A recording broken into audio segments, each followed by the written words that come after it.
Bonjour tout le monde, bienvenue à l'épisode 9 de Go Tempo. On a avec nous aujourd'hui Magnolia. Bienvenue. Merci, très content d'être là. Alors déjà, avant de commencer sur tout ce qui est musique, etc., pourquoi ce nom Magnolia? Eh ben, écoute, Et est-ce que je prononce bien Magnolia? Oui, c'est ça. Donc il y a bien deux prononciations. En fait, la prononciation française, c'est bien Magnolia. Ok. Mais d'ailleurs, c'est un peu une des premières raisons pourquoi j'ai choisi ce nom, parce que je trouvais ça cool. Ce côté, dans pas mal de langues, c'est pareil. Les Anglais disent Magnolia, les Italiens disent Magnolia. Ok. Enfin, tu vois, donc je me suis dit, en fait, c'est cool, mais il y a une ref un peu plus beauf dans le nom. Vas-y, hâte de l'écouter.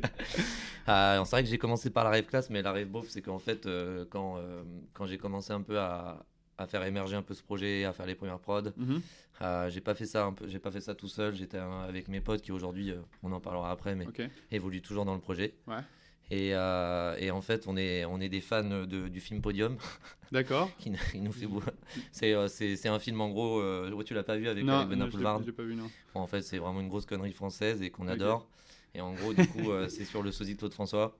Et nous, on n'arrêtait pas de se marrer avec ce. Enfin, on se marre toujours avec ce film. Et du coup, évidemment, Claude François, Magnolia Forever, le titre qu'il a fait. Et on s'est dit, putain, Magnolia, en vrai, c'est pas mal quand même. Ok, trop bien. Donc voilà. Et puis, ça a bien collé. Et puis après, il y a quand même aussi l'arbre. Ouais. C'est vrai qui est très stylé. Enfin, tu vois, je me suis dit, bon, allez, ça, on y va. Tu sais, c'est dur quand tu cherches un nom, tu te dis, est-ce qu'il y a le nom parfait?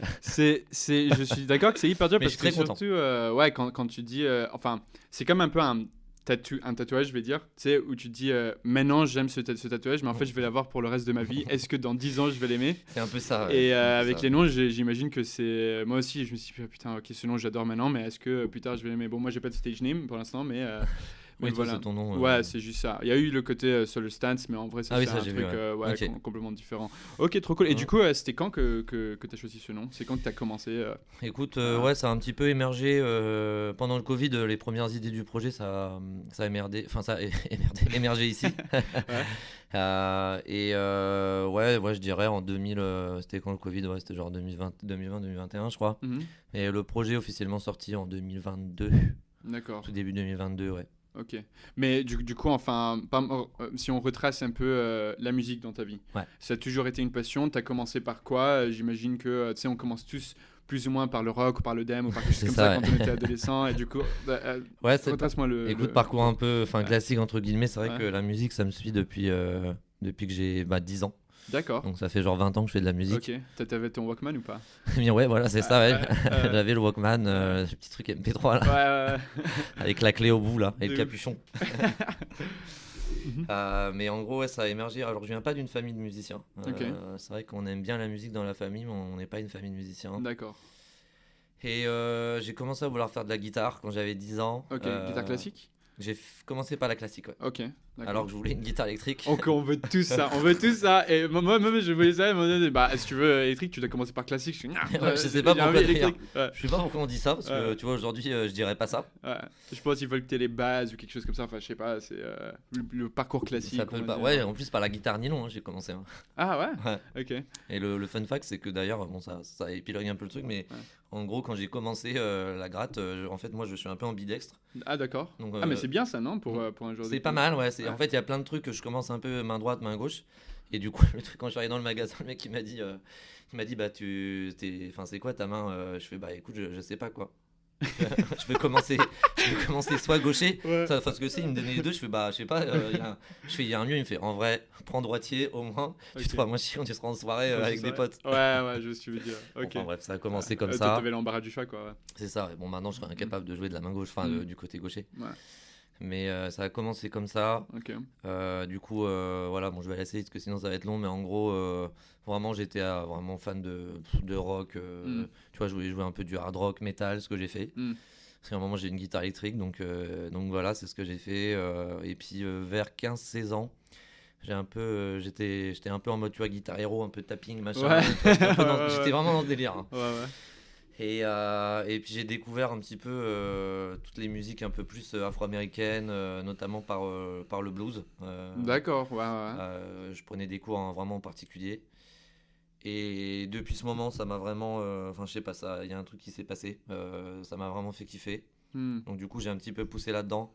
En même temps, je suis vraiment tombé amoureux des musiques funk et disco à cet âge-là.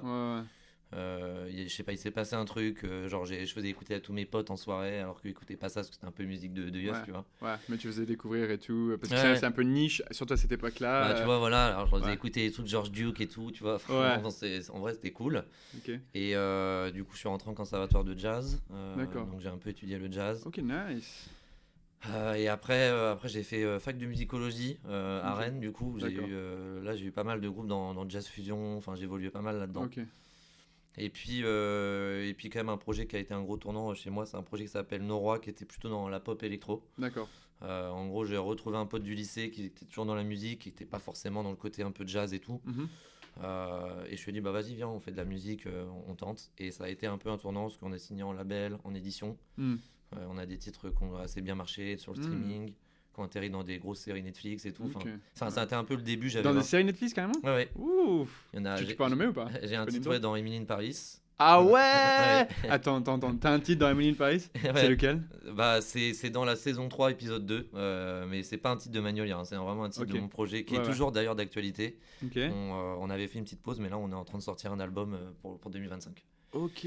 Donc il y a aussi ce truc là qui est un peu plus pop quand même. Et là il a un côté un peu cinématographique, un côté rock aussi un petit peu dans l'album.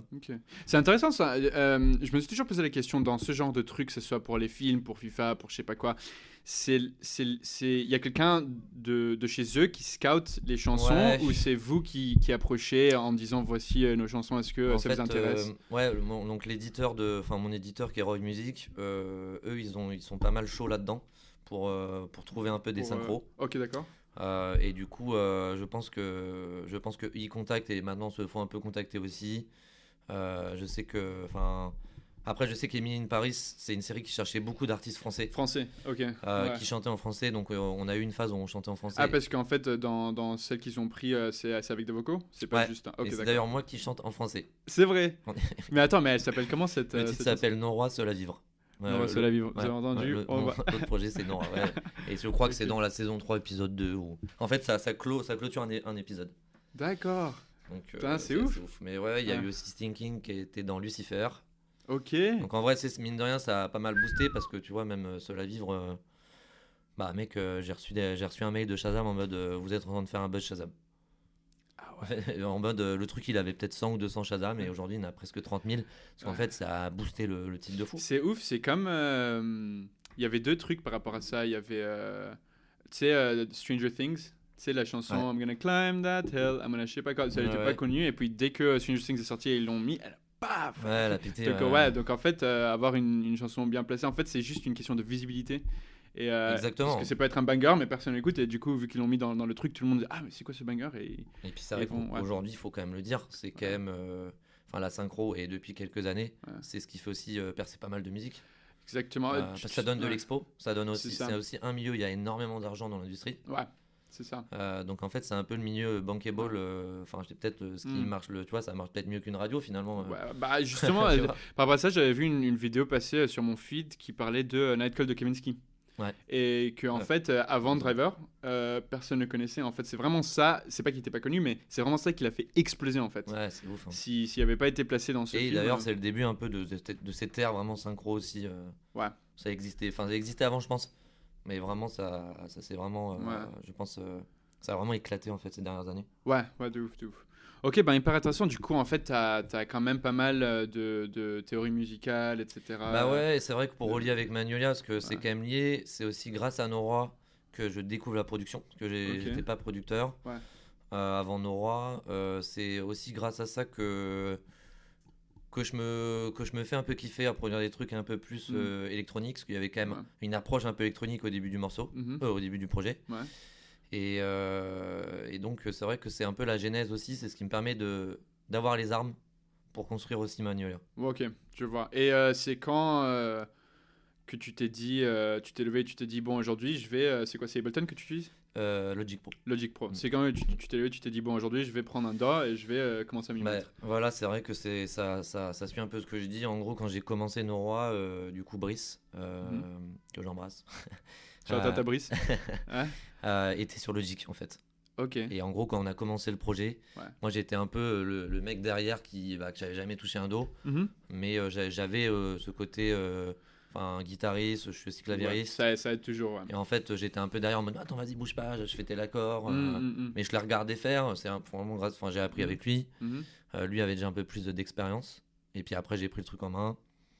Et puis voilà, c'est pour ça que je suis sur Logic.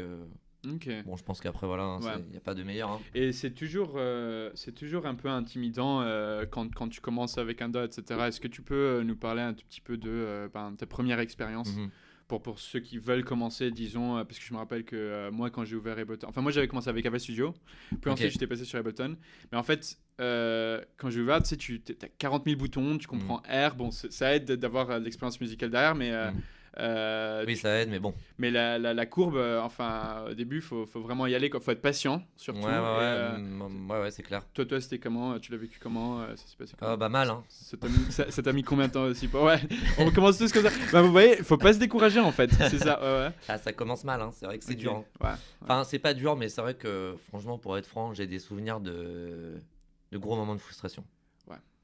C'est vraiment dur en fait parce que toi, tu t'enjailles un peu tout seul déjà. Et ce qui est bien, mais c'est vrai que c'est quand même de l'apprentissage. Moi, j'ai commencé juste en regardant des gens. Alors après, il y a des gens qui tu peux prendre des cours. Ouais. Je pense que ça peut aider. Mais c'est vrai que c'est quand même un truc où j'ai l'impression qu'il faut un peu se buter quoi pour. C'est de la persistance. Faut juste y aller. Faut y aller et faire et faire. Faut y aller, faire et faire. De toute façon, c'est vrai que moi, c'est vrai que j'ai un peu une anecdote marrante là-dessus. Vas-y. Parce que j'aime bien la raconter parce que. Ouais. En fait, je pense que dans ce truc-là, il faut vraiment croire en soi et se dire, en fait, si tu as envie de le faire, il faut le faire. Ouais. Et moi, je me rappelle quand j'ai voulu commencer vers 23 ans à peu près, tu vois, il y a 6-7 ans. Ouais. Je me rappelle, parce que du coup, avant, je travaillais avec d'autres producteurs pour mes projets. Et je me rappelle qu'un producteur, une fois, il m'a dit, en vrai, te lance pas là-dedans. Comment ça, pourquoi ? En mode, il m'a dit, ça va te prendre trop de temps, toi t'es un bon compositeur, t'es guitariste, focus-toi là-dessus, tu vois. Oh. Et c'est vrai que ça m'avait pas mal marqué, parce que du coup ça m'avait un peu démotivé. Et en fait, c'est pas... et aujourd'hui, en fait, j'aimerais tellement lui dire, mais... Enfin, tu vois... Pourquoi tu m'as dit ça ? Tais-toi, en fait, tu vois. Enfin, tu vois, en fait, maintenant, quand je vois quelqu'un qui tu vois, qui a pas encore fait de prod et qui me dit j'aimerais bien en faire, mais je fais mais vas-y en fait. Vas-y mais fonce, exactement, fonce. Parce que en fait en très peu de temps, enfin ça dépend aussi de comment tu t'investis, mais finalement sur 2-3 ans tu peux commencer à faire des trucs, tu peux avoir des facilités, tu peux en fait, faut y aller quand tu as un projet et je pense que c'est quelque chose qui, voilà, tu as envie de le faire, tu le fais. Et... Ouais. Mais c'est hyper pertinent ce que tu as dit quand tu as dit ça dépend combien de temps combien tu t'y investis dedans. C'est ça c'est les seules limites qui sont là, c'est ceux dont tu t'imposes toi-même en fait. C'est vrai que tu vas et puis c'est comme tout en fait. Mais c'est ça exactement. Si tu apprends la guitare et que tu vas juste à ton cours de 1 heure par semaine, ça va être dur en fait. Exactement. Ouais.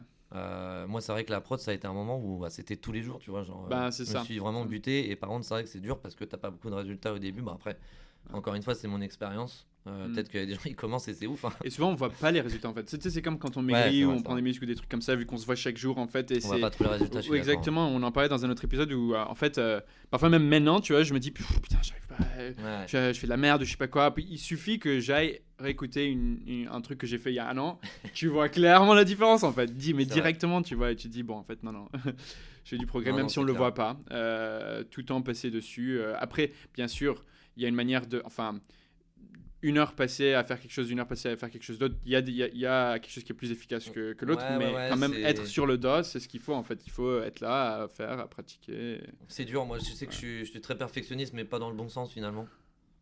Tu vois, c'est bien d'être perfectionniste, mais en fait parfois c'est un peu merdique quoi. Ouais, c'est double tranchant. C'est pour ça que j'en parle pas vraiment dans le bon sens.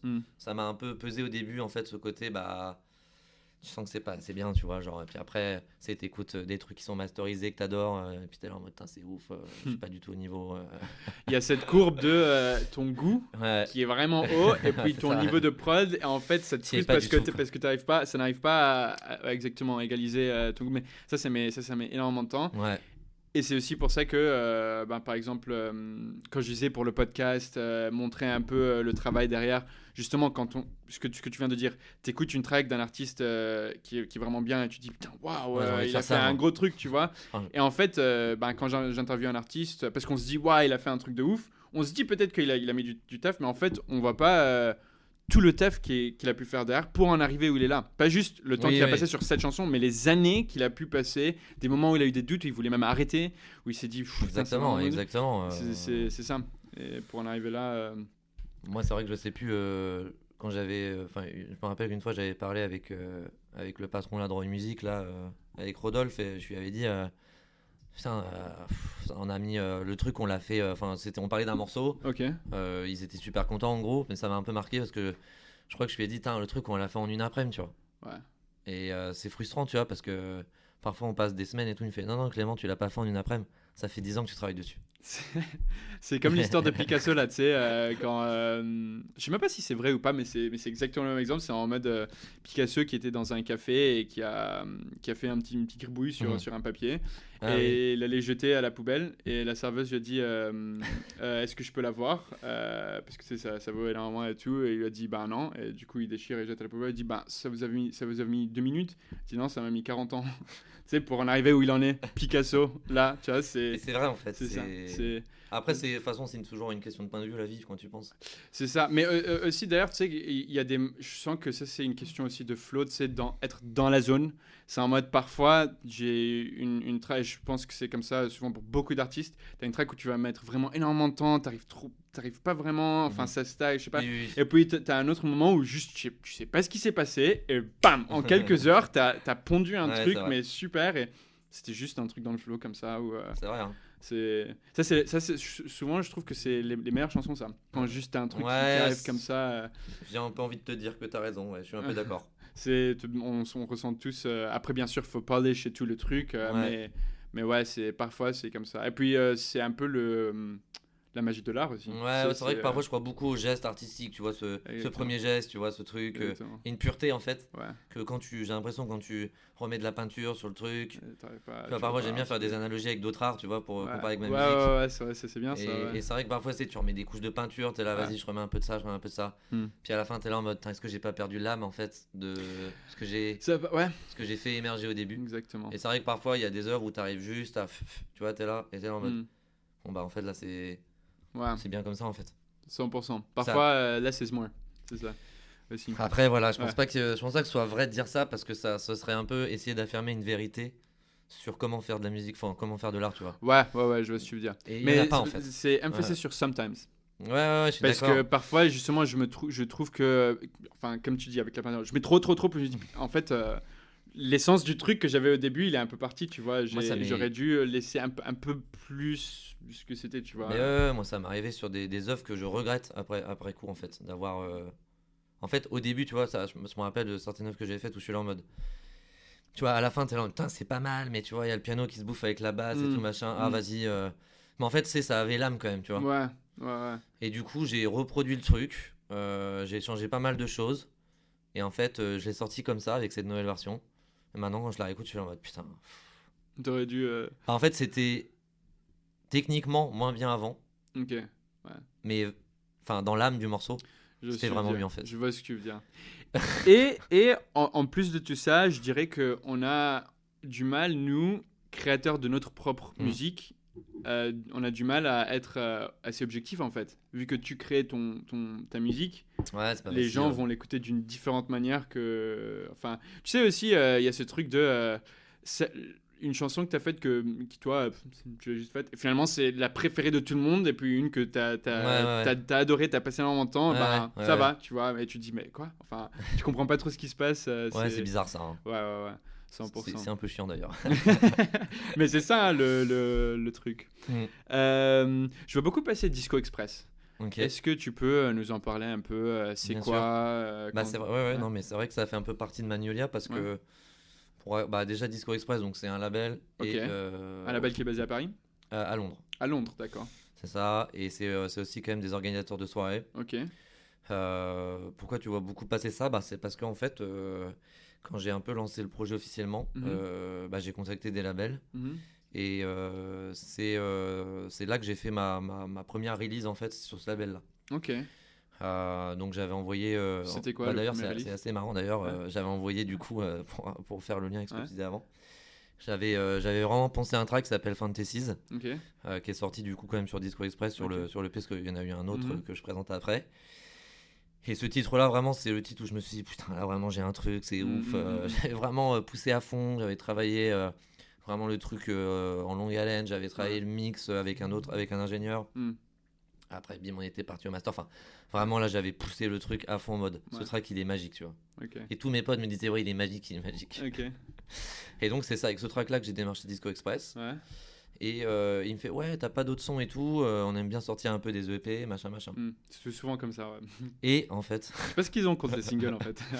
Et donc, il me dit, voilà, puis moi, j'avais commencé à faire mon track Make Me Dance. Ok, Et du coup, je lui envoie les premières ébauches, tu vois. Mais j'étais pas là en mode, ouais, en vrai, je le sentais bien, j'étais content, mais j'étais pas à côté de Fantasy, pour moi, voilà, c'était pas, voilà. Et il me fait, ah putain, mec, ton Make Me Dance, c'est malade et tout, waouh, c'est typiquement ce que je recherche et tout, machin. Je le sentais un peu enthousiaste par rapport à Fantasy, mais là, vraiment, Tom, il était comme un ouf. Et puis finalement, l'histoire du truc, c'est que on sort le truc, le P s'appelle Make Me Dance, et puis Fantasy, ça passe complètement à la trappe. Comme j'ai dit, c'est tout le temps comme ça, tu vois. T'as vu comment on a du mal, nous, à être... Tu penses... C'est pour ça aussi que parfois... C'est ouf. On me dit, non mais mec, cette track que tu mets de côté, et, enfin on voit, et je dis, je la trouve pas hyper spéciale par rapport à d'autres, mais en fait tu sais jamais qui va se dire, ça j'adore, par rapport à d'autres trucs. Je sais pas, c'est ça aussi qui peut-être qu'il a rendu pur Make Me Dance, ce côté un peu en mode, j'en fais pas trop, quoi. Juste mais c'est ça. C'était ça dont je veux dire Sometimes Less is More. C'est ça que j'essaie d'encapsuler. C'est ce genre de truc, c'est où en fait, sans même le vouloir, t'as pas enfin juste tu l'as fait, c'était simple et finalement pour eux less c'était ce qu'il y avait de more. Mais c'est vrai qu'en plus c'est une œuvre assez pure parce que enfin bon ça vient d'un sample et j'ai trouvé le sample cool. Je me suis dit tiens ce serait bien plutôt d'avoir une autre approche genre avec une IA j'ai récupéré juste le vocal et derrière direct j'ai fait les accords c'est le premier truc que j'ai joué et c'est ça le flow dont je parlais où ça c'est juste en gros voilà ça après bim j'ai fait avec la basse c'était fini j'avais fini le truc en 2 heures. Quand tu dis basse t'as pris une vraie basse et t'as fait alors j'avais joué la première basse que j'ai joué quand même c'était une basse clavier. Et après j'ai refait jouer par mon bassiste par Fabas. Ah mais c'est trop bien ça. Du coup en fait tu recordes le batteur aussi ou pas? Non pas la batterie. La batterie c'est vraiment de la drum. Mais c'est trop bien que tu recordes en fait une vraie basse qui. Il y a pas mal de vraies basses dans Magnolia. Hein. Ok. En fait il y a du coup quand même Fabas qu'on doit présenter qui est avec moi pendant mes live bands. Et Fabas il est là depuis le début, c'est le bassiste du projet. Donc du coup en vrai même quand vous le entendez pas sur les prods, il a quand même essayé de jouer. C'est que finalement on s'est dit on met une basse clavier c'est mieux, mais il essaie de jouer sur toutes les prods. D'accord. On essaie toujours. Ok, et ça c'est un peu une question juste pour moi par curiosité. Parce que j'ai jamais essayé entre la base digitale et une base records.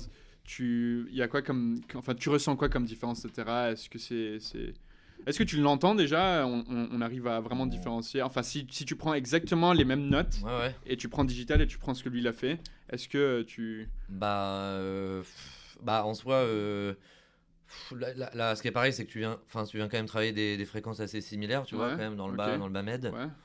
Après, il y a quand même une différence, c'est que il y a un humain qui a vraiment joué, tu sais, avec ses doigts. Enfin, c'est ça. Parfois, tu sais, c'est pas parfait au carré trop fort. Parfois, il a pas joué dans les temps. Mais c'est bien, ça crée un peu de swing.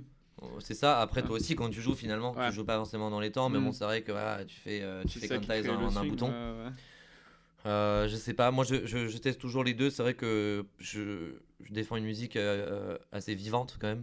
Enfin, tu vois, c'est un peu à la frontière, tu vois, des musiques électroniques et de la musique très vivante, de la disco. Donc je trouve ça toujours intéressant d'aller quand même essayer d'envoyer de la vie et tout et des gens qui viennent jouer derrière. Bon après voilà dans plein de styles de musique, enfin tu vois que ce soit la French Touch ils jouaient les vraies basses, tu vois que ce soit Fred Falk je vois. Non en vrai ça se travaille pareil ça se travaille pareil. Ok je vois. Mais c'est intéressant ça, c'est cool d'avoir l'option de parler de... C'est un peu une autre parce que tu vas travailler parfois des amplis aussi. Mais finalement qu'est-ce que tu fais après? Tu travailles quand même ta base de la même manière, tu vois. Finalement, tu vois, tu viens à la sidechain avec ton kick, tu viens vraiment, enfin, c'est à peu près la même chose. Je vois. Et du coup, tu disais Disco Express, tu les as rejoints, t'as Disco Express, on n'a pas fini, c'est vrai. Alors Disco Express, du coup, eh bien en fait, depuis cette release là, on est devenus assez proches parce que moi, voilà, c'est le premier truc que j'ai sorti. Assez vite, il y a Tom qui me dit tiens, ça te dirait de jouer à Berlin avec nous. Ah ouais, comme ça, sympa. Donc, ouais, le P n'était pas encore sorti. Et moi je fais ouais, carrément, j'avais jamais joué à Berlin, j'avais jamais joué à l'étranger, je crois même. Ok, trop bien. C'était où ça à Berlin? Au Kit Kat en plus, donc ah ouais, t'as pas commencé par le petit truc du coin en fait. C'est vrai que t'as commencé au Kit Kat. Pour être vraiment franc, petite fois, mais j'avais vu les questions un petit peu et je me suis dit tiens, c'est une petite anecdote que je vais garder pour la fin. Putain. Mais on peut y aller maintenant si tu veux. Ok, putain, waouh. Je comptais garder cette anecdote, mais du coup oui, c'est une anecdote un peu intéressante dans le projet parce que la première date. En général, c'est vrai que moi j'ai des anecdotes assez folles, comme ma tête, je vais en garder une pour tout à l'heure aussi. Okay. C'est encore sur le côté DJ, mais sur le côté DJ, moi à chaque fois il se passe des trucs, c'est n'importe quoi. D'accord. Et donc là, c'est Kit Kat, donc moi je crois que quand il m'en parle, je réalise pas ce que c'est. J'avais entendu, je fais ouais, Kit Kat, ouais. J'étais déjà allé une fois à Berlin, mais j'y étais jamais allé. Je commence à en parler à des potes DJ, il me fait frérot, il y a des mecs qui tueraient pour jouer dans le Kit Kat, tu peux pas passer à côté du truc. Ah bon, ouais, parce qu'en fait c'était pas hyper bien payé parce que Berlin c'est. Ouais. Donc moi je commence à faire ouais, je vais perdre de l'argent et tout. Je fais vas-y, allez, je m'en fous de toute façon. C'est le Kit Kat. De toute façon, je joue à Berlin, c'est trop cool. Ouais. En plus à l'époque je parlais vraiment mal anglais, enfin j'avoue que j'étais assez mauvais, donc j'étais stressé par ça. Enfin bref. Okay. J'y vais et tout. Et donc là je rejoins, et puis je rejoins Tom, du coup je fais connaissance aussi de Headley, tu vois, qui travaillait beaucoup pour Disco Express à Berlin. Okay. À cette époque, Disco Express pas mal installé sur Berlin et puis Londres, et puis bref, on parle et tout, puis vraiment trop bon feeling avec les gars, donc c'est pour ça aussi que l'aventure humaine commence avec eux. Mais bon, pour la parenthèse Kit Kat, bon voilà, c'était juste incroyable. C'est assez long à expliquer, mais enfin, je sais pas si ça t'intéresse, mais c'est vrai que c'était assez ouf parce que déjà, moi, je suis arrivé, j'avais pas trop respecté le code vestimentaire. Ah oui, il fallait que tu sois un peu plus. Pour les gens qui savent pas, du coup, c'est quand même un club qui est à la base un club échangiste dans les années 90. Ça a gardé ses racines du coup autour du sexe. Donc c'est un club où les gens sont potentiellement nus, font l'amour dans le club, mais tout se passe étrangement vraiment bien dans le respect et tout. Et il y a une room qui est consacrée à la disco. Ils essaient de recréer un peu cette ambiance studio 54. Enfin, tu vois, le sound system, c'est un des meilleurs sound systems sur lequel j'ai joué de ma vie. Okay. Vraiment, t'as l'estomac qui vibre sur un kick des années 70. Ah ouais. C'est incroyable. Et du coup, dans cette salle-là, t'as pas le droit de jouer de la house. Enfin, vraiment, les gens qui t'invitent, vraiment, faut éviter. Donc, faut jouer genre Italo, Indie Dance, Disco. Funk. Ah oui, d'accord, marrant que t'as pas le droit de jouer de la house. Ouais. Okay. C'est ça qui est cool aussi. Ouais. Ça crée vraiment une ambiance, mais du coup voilà, incroyable. Enfin, c'était un peu bizarre parce que parfois t'as des gens, ils font l'amour à côté de toi pendant que tu joues. Ouais, putain. Et donne-moi une seconde, ça c'est. Vas-y. Oui, c'est vrai. On se termine sur cette note. Tu veux que je répète ou...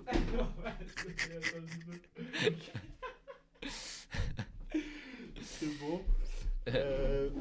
Du coup, ouais, pas de house. Pas de house, et c'est vrai que ce qui est assez impressionnant comme expérience, c'est que il y a potentiellement des gens qui font l'amour autour de toi quand tu es en train de jouer, quoi. Ah oui, d'accord. Okay. Donc c'est un peu bizarre. Ouais.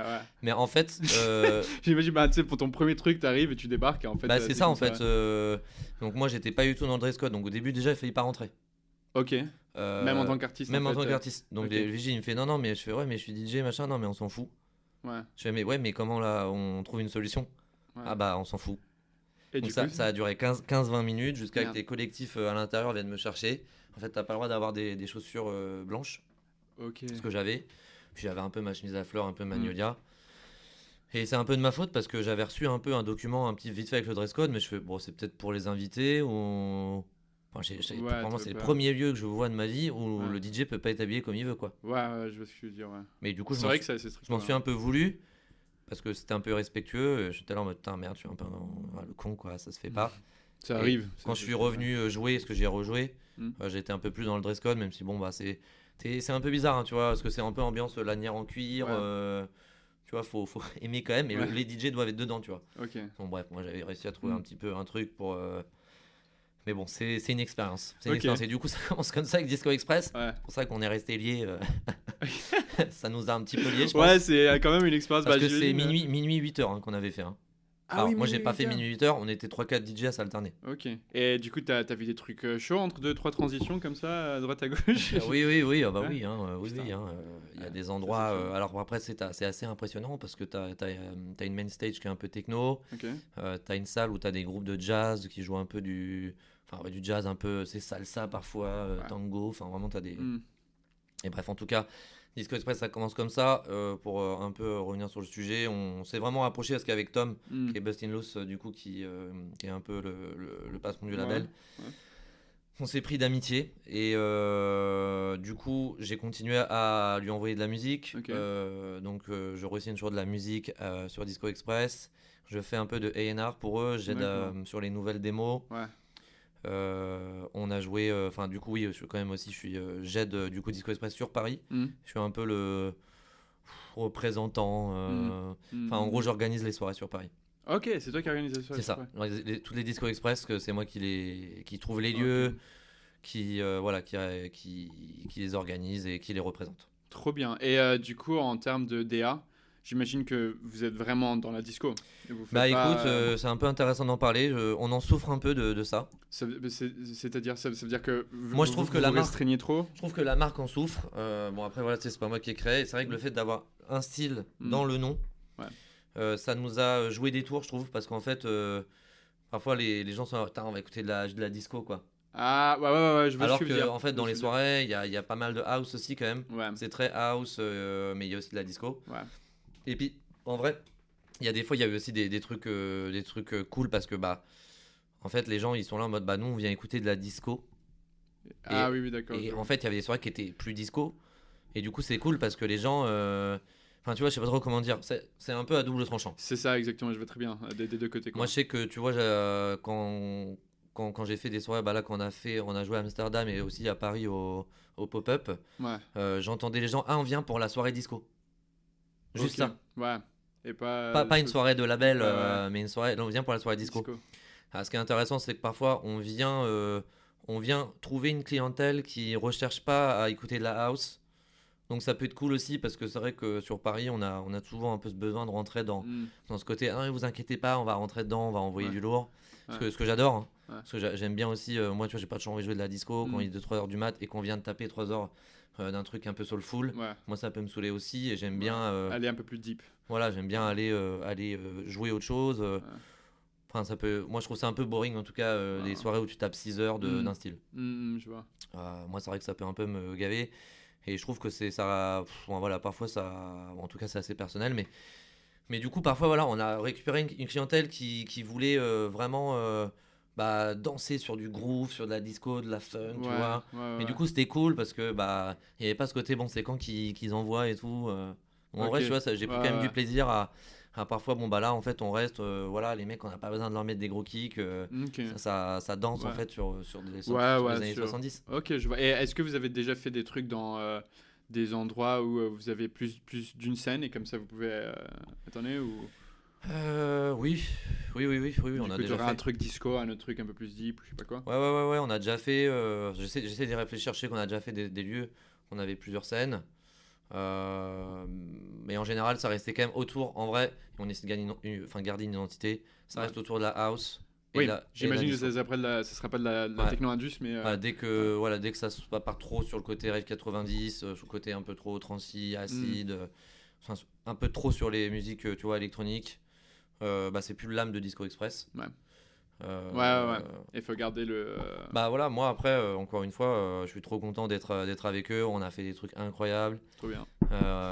Et voilà, on a joué quand même dans des trucs. Enfin, tu vois, j'ai été Mm. joué à New York, j'ai été joué à Los Ouais. Angeles. Bah justement par rapport à ça. Du coup, tu t'as dit Kit Kat. Ouais. Ensuite, retrace-moi jusqu'aujourd'hui. T'as pas besoin de tout dire, mais juste Bah, de écoute, manière générale en pour fait, voir c'est un peu qu'on organise, enfin, Disco Express, quand je dis on, c'est voilà, Disco Express organise des soirées dans principalement les capitales d'Europe. Ok. Donc vraiment, bah, on a fait Rome, Alcazar, ça c'était énorme. On a Mhm. fait Milan, Mhm. on a fait Florence. Ok. En France, bah, on a fait pas mal Paris et on a fait aussi Toulouse D'accord. avec Supplément Trop Groove aussi. On a bien. fait le Rex qui était énorme. Ok. À Londres évidemment, on Ouais. a fait pas Bah mal. ils sont basés là-bas. C'est de ça, base. ouais. Ok. On a fait la Norvège aussi, c'était incroyable. Ok. Du coup, on a fait Berlin pas mal. Et là, cette année, on a été joué à Hawaï. D'accord. Ah, ok. Donc ça, c'est assez Ça, marrant. c'est trop bien ça. Surtout que moi, j'ai été pris alors qu'en vrai. Je trouve que ça te va trop avec tu sais, les tenues que tu Ah mets bah, et c'est tout. vrai que je suis arrivé. C'est ton. Avec mes- oui, ton oui. truc, En fait, la vie, parfois, tu vois, genre parfois tu fais des trucs et à la fin, t'es là en mode putain, je le mérite et tout parce que j'en ai chié. Ouais. Et quand j'étais à Hawaï, j'étais là en mode qu'est-ce que je fais là? Parce qu'en fait, en vrai, vraiment, j'étais dans les. Je vais expliquer le projet. Ouais. Parce qu'en fait, déjà, c'était un mariage. Donc Ok. la soirée était un peu bizarre. Ouais. Mais ils voulaient la musique de Disco Express. Ok. C'est des gens, donc c'était donc des clients en fait enfin en fait ils sont adorables et tout, on a passé un super moment avec eux. Ils étaient à Berlin lors d'une soirée Disco Express. Ok. Ils ont tellement kiffé la soirée, ils nous ont Ouais. envoyé un mail, enfin ils ont envoyé un mail à Disco Express, on veut Disco Express pour notre mariage à Hawaï. On Ok. est des gens de San Francisco. Ouais. Et au début on pensait que c'était une blague, enfin Tom Ok. pensait que c'était une blague. Ouais. Et en fait moi j'étais même pas à cette soirée. Ok. Et en fait, au bout du compte, Tom il m'a fait ouais, ça te dit de le faire et tout avec moi. Ouais. Je fais mec, bien sûr. Et je me suis retrouvé là-dedans en fait. Et on a été accueillis comme des rois dans des trucs 5 étoiles. Ah ouais. N'importe C'est quoi. eux qui payent Ils ont tout payé. le vol, l'accommodation, tout ça. On s'est retrouvés, mec, dans des jacuzzis face à l'océan Pacifique. Ok. Ouais. Et en fait, t'es là en mode. Mais il se passe quoi là? Ok. C'est toi, t'es habitué à jouer dans des caves et tout. Ouais, ouais. Et d'un coup, t'as ça, tu vois, genre t'es là en mode. Comment s'est passé du coq à l'âne comme ça en fait Tu sais, en vrai, quand on en a beaucoup parlé, quand on était sur place, on s'est dit, en vrai, on le prend. On le prend et on se dit pas, putain, qu'est-ce qu'on fait là? On se dit, viens, on profite. Bah oui. Parce qu'en fait, Ah oui. t'en as tellement chié. Bah c'est ça, c'est mérité. c'est En fait, mérité. tu t'attends pas à ce que la récompense. Enfin. C'est pas ça, j'allais dire, tu t'attends pas à ce que la récompense ce soit ça, tu vois. Dans le fond, tu fais pas ça pour pour finir dans ouais. des jacuzzi. Ouais. Mais en fait, quand t'arrives à Hawaï, tu vois, que tu visites aussi l'île, t'es là en mode.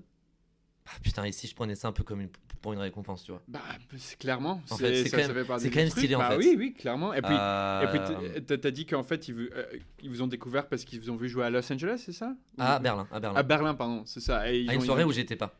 Et là, ils se sont dit, ça, j'ai envie dans mon Ils mariage. voulaient le site de Disco Express, que je sais Ok. faire. Je Ok. défends, Ouais, je ouais, fais ouais. beaucoup de soirées avec Ouais, eux. ouais. Alors, on a joué des trucs de label. Bon, évidemment, on a joué des trucs, c'était un mariage, donc on. Mais du coup, faut le voir comme vraiment parce que le fait que vous avez pu jouer à Berlin, c'est parce que vous avez charbonné et du coup que Oui. vous avez pu jouer Non, à mais Hawaï, c'est parce ils qu'ils nous ont voient vu. dans des caves presque à Berlin Ah. et on se retrouve là dans des trucs. C'est- Ça n'a aucun sens. Putain, mais ça c'est vraiment fou ça. C'est super, hein, vraiment trop cool et j'espère que ça motive les gens aussi. Hein, on sait jamais. Faut pas le faire pour ça, mais Clairement non, c'est- clairement c'est- non. ouais, ouais. Et c'est sûr que. Mais bon voilà, quand ça t'arrive, en fait c'est vrai que ça me permet aussi de réaliser qu'il y a pas de plus belle chose, mec, quand t'arrives à voyager à travers la musique aussi. Bon, je sais que voilà, c'est pas. C'est voilà, sur un plan écolo, bon, tu prends des avions et tout, c'est pas ouf. Ça c'est vrai. Bon, après voilà, dans tout ce que tu fais à chaque fois, t'es là en mode putain merde, il y a ça qui est pas bien, il y a ça qui est pas clean. Mm. Bon, moi par chance j'avais très peu voyagé, mais j'avais jamais pris l'avion avant 20 ans, tu vois, genre j'étais pas trop bougé, mais bon, est-ce que c'est une raison? Ouais. Mais c'est vrai que quand tu commences un peu à prendre des avions et tout, t'es là, et puis en fait je me suis dit bon allez, ça reste raisonné et tout, tu le fais de temps en temps et. Ouais. Mais c'est une problématique d'ailleurs, hein, que je comptais pas aborder, mais c'est une problématique que tu peux te poser. C'est vrai. Je sais qu'il y a des artistes qui sont anti-avion. Ouais, pas Taylor Swift en tout cas, mais ouais.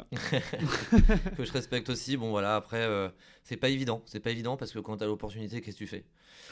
C'est ça, ouais. Et puis Après, parfois faut choisir ses batailles et puis aussi j'ai envie de Ouais. dire que même s'il faut être conscient de ça, hmm.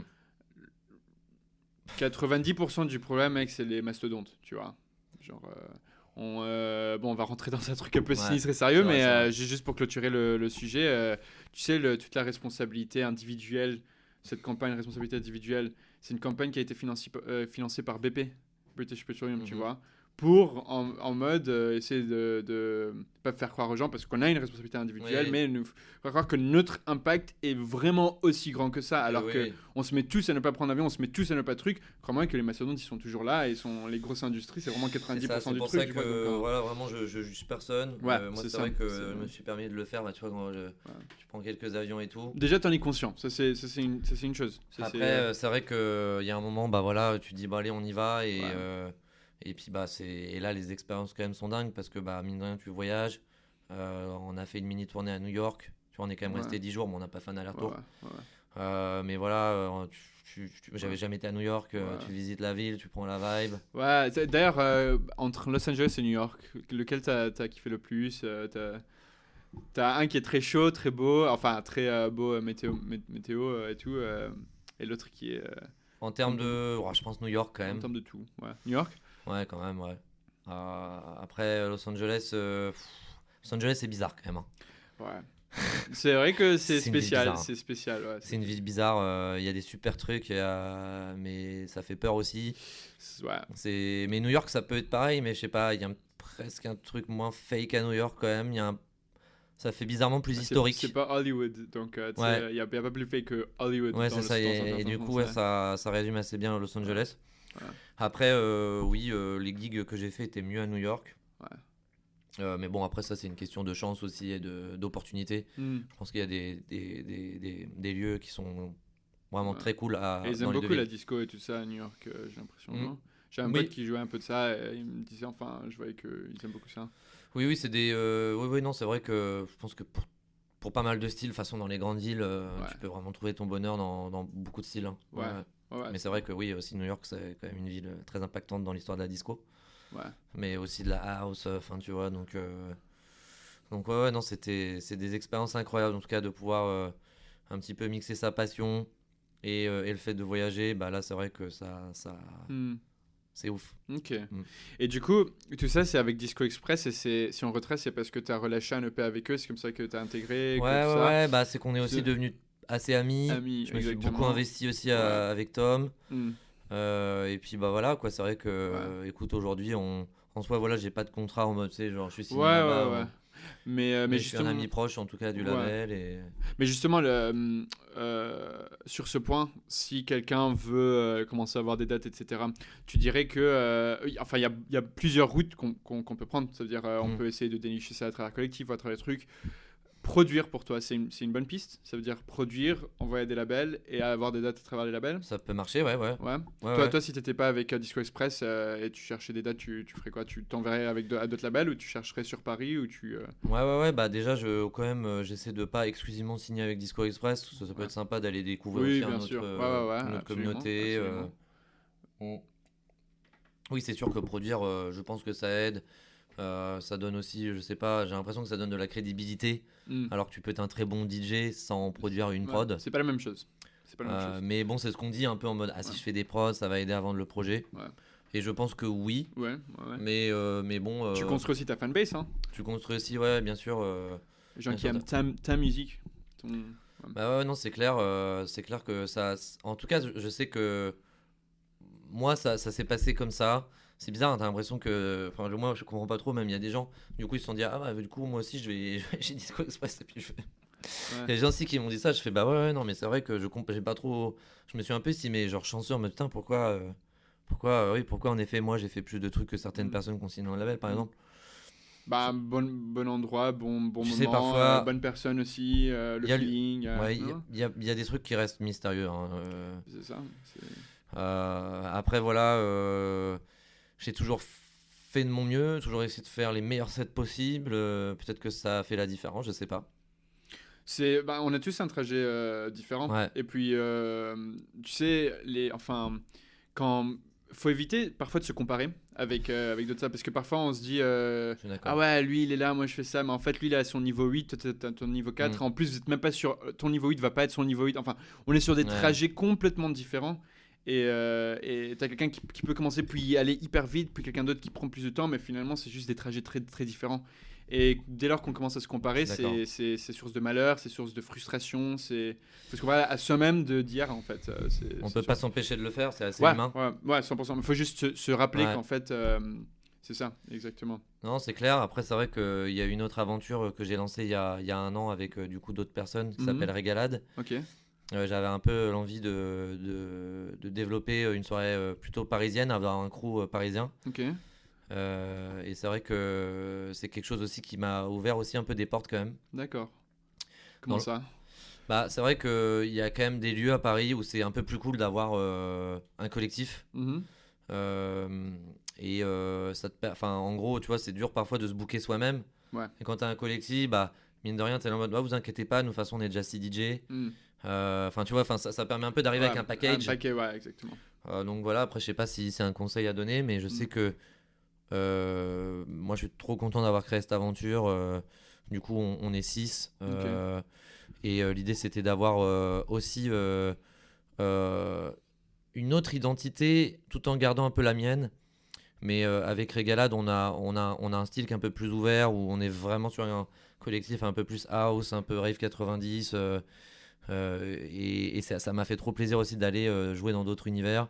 Et ça m'a permis aussi de rencontrer des gens, de rencontrer des clubs. Ok, ouais. Et ouais, franchement, je sais que, enfin, en tout cas, est-ce que c'est un conseil, je sais pas, mais avoir une équipe aussi, c'est vrai que c'est cool. 100%. Ouais. Et puis je pense aussi que ça facilite parfois les choses parce que être booké en tant qu'artiste individuellement et puis un collectif, c'est deux choses complètement différentes et parfois c'est un peu plus facile à travers un collectif justement. Ça dépend en fait ça des lieux, dépend, des moments, des trucs. Mais c'est du taf aussi, hein, ça rajoute du taf. Ah bah oui, absolument. C'est vrai que c'est comme tout, hein, on raconte pas tout, mais c'est vrai que c'est quand même énormément de travail derrière en amont. C'est une aventure humaine aussi, donc il y a de l'humain à gérer. C'est ça. Bah, moi, je transforme là Gotempo en collectif et je vais faire une soirée avec Epic Records et on va inviter Micromad. Enfin, j'essaie de faire des trucs et je vois aussi le taf que ça prend derrière aussi. Hein. C'est pas allez hop, moi je joue là-bas, c'est parti. Tu vois, c'est vrai que.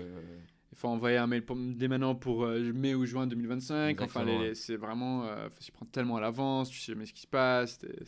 Non, c'est sûr, c'est un taf énorme, mais bon. Au final, si on est passionné, on est passionné. Hein. C'est ça. Et j'avais une question que j'avais notée.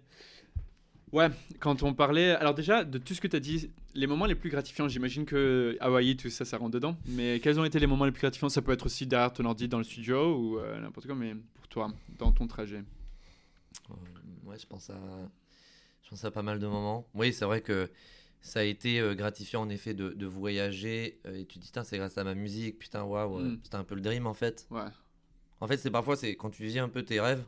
T'es là en mode putain, c'était ça le rêve en fait. Waouh. C'est parce que vu que ça devient réel un peu, c'est plus un rêve du coup.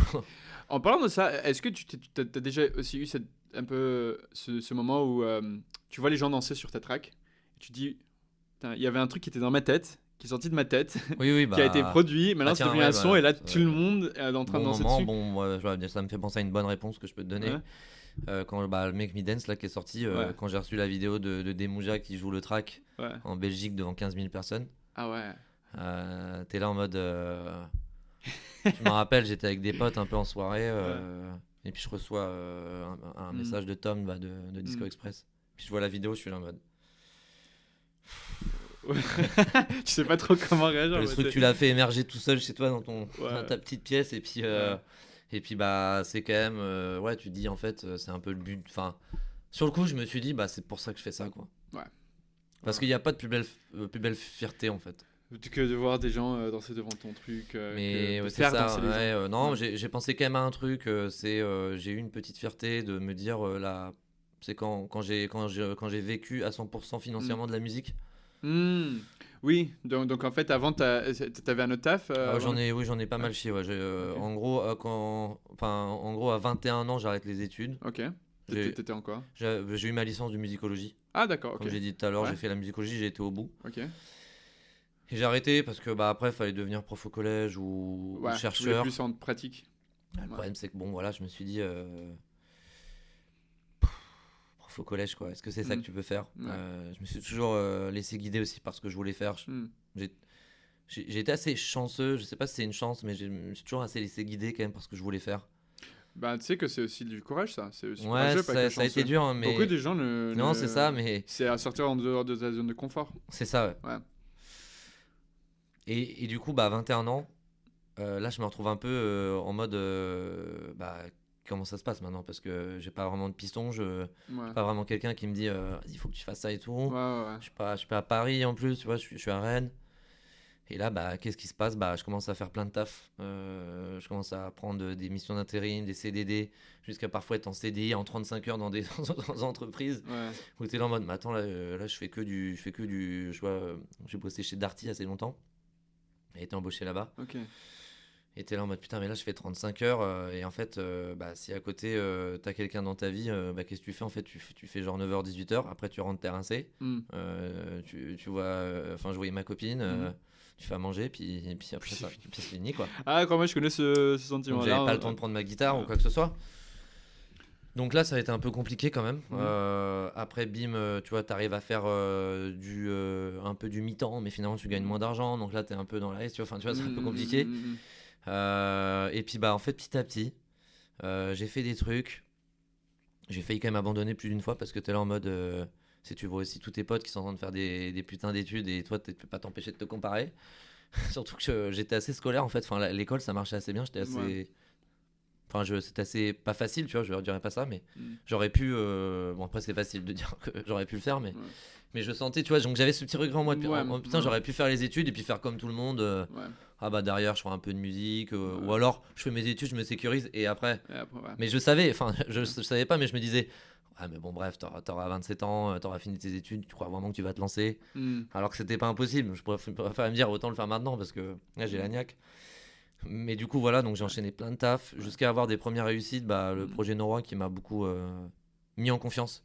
Et ça a été une première étape de validation en mode j'ai signé mes contrats d'édition, de label, j'ai reçu des avances. Là tu dis à papa et maman, bon les gars, c'est ouf quoi, ça y est, je signe des contrats et on m'envoie de l'argent pour faire de la musique, tu vois. Donc là ça j'avais genre 23-24 ans. Et après ça n'a fait que à s'améliorer parce que en tout cas c'est pour ça que j'invite tout le monde à croire en soi parce que en fait quand t'es déterminé finalement ça a beau comme tu dis aller lentement, il y a des gens qui font ça en 2-2, moi ça a peut-être pris 7 ans 8 ans mais en fait au bout d'un moment j'ai réussi à en vivre complètement et sur la fin genre je bossais plus que le lundi, tu vois, j'étais rentré en Normandie, je bossais avec mon père. Donc j'avais genre quelques revenus, puis j'ai mélangé revenus de la musique et revenus de taf que je faisais où je livrais des pharmacies, des trucs comme ça.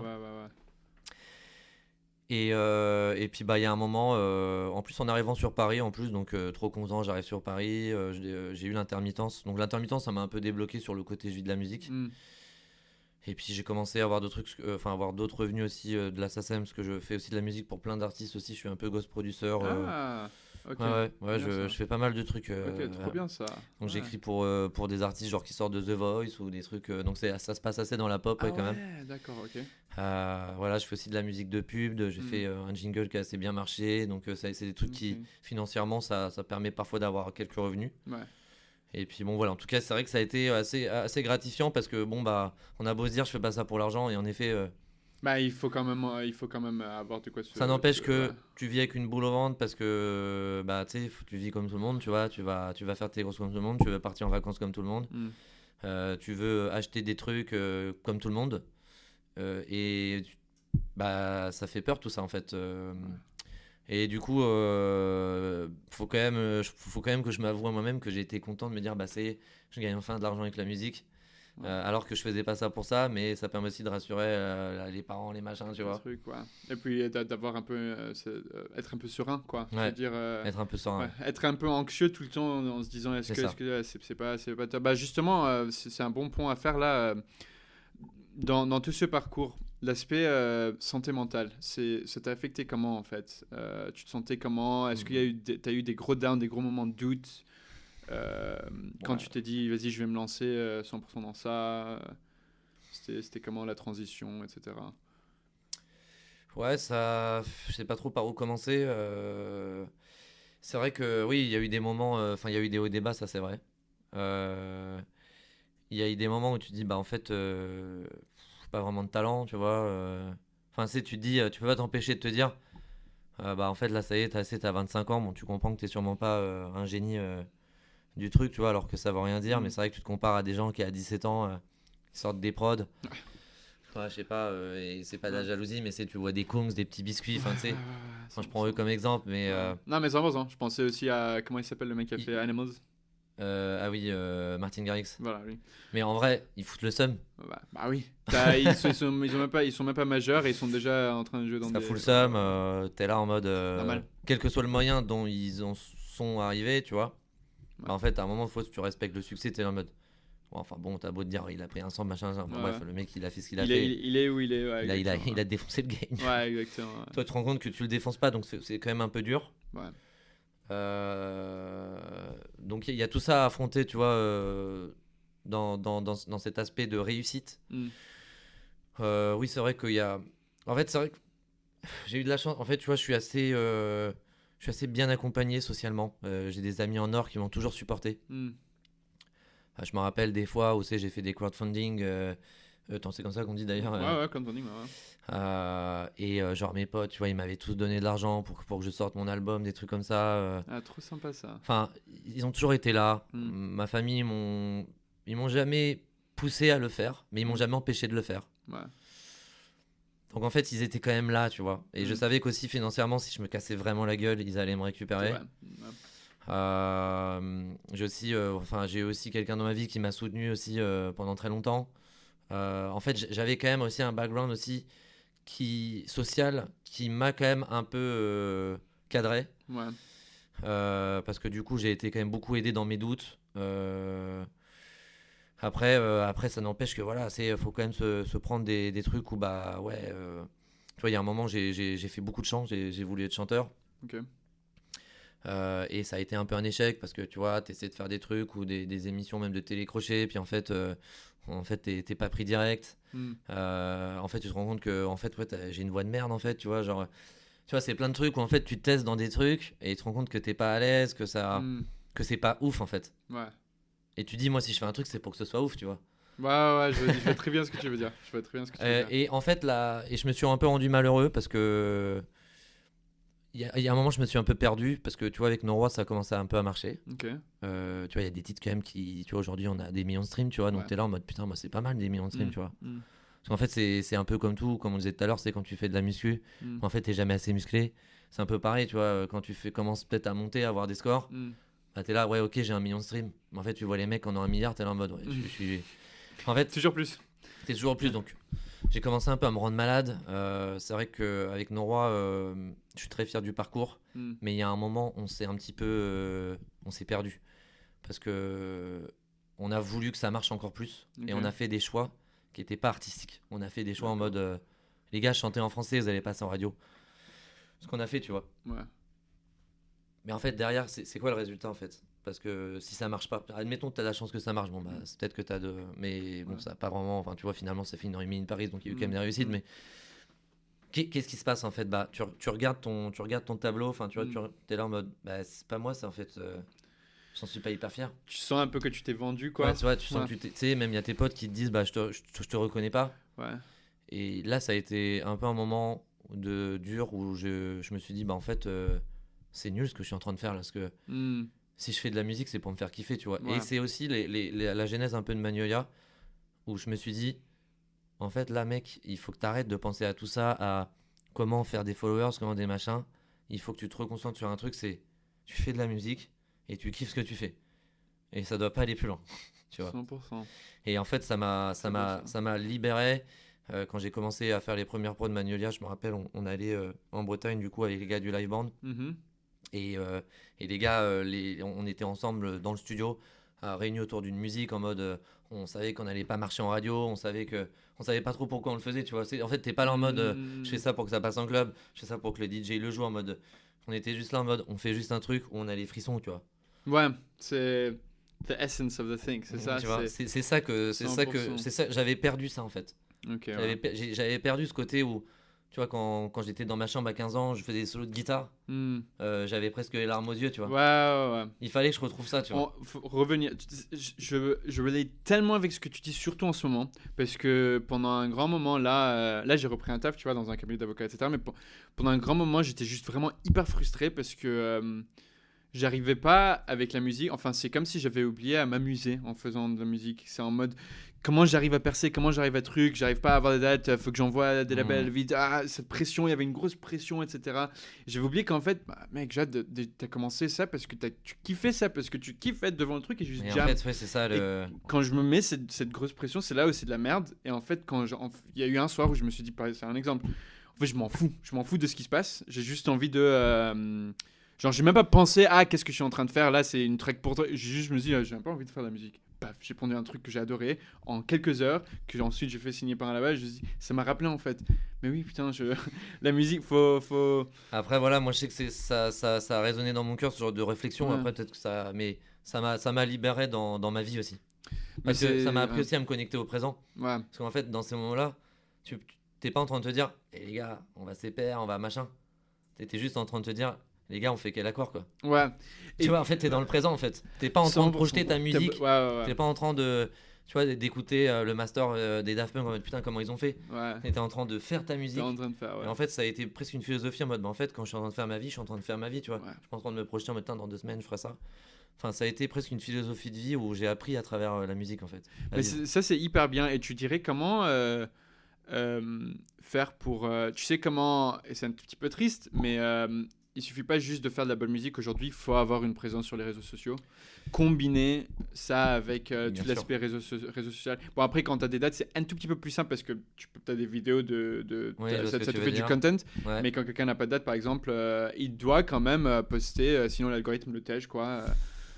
Ça me l'a déjà fait plusieurs fois. Hein, quand je reposte depuis longtemps et j'ai quelques likes, je me dis comment avec 3000 followers, j'ai que enfin ça montre pas l'algorithme. Ouais, c'est vrai que j'en parle pas mal avec des gens en ce moment depuis quelques mois et c'est vrai que l'algorithme Insta il est un peu pété là, j'ai l'impression. Ouais. Bon après je voilà. comprends pas ce qui se passe. Ils veulent que tu payes pour des pubs ou quelque chose, je sais pas. Oui, parfois c'est la question que je me pose. Et puis parfois tu balances un contenu et tu dis ouais le contenu est stylé puis là ça marche super bien, tu es en mode c'est peut-être parce qu'il faut faire du bon contenu. Je sais pas. Mais en tout cas oui pardon, c'était quoi la question? C'est genre comment balancer ce qu'on disait là sur rester dans le moment, truc de frisson, être dans le présent, etc. C'est dur.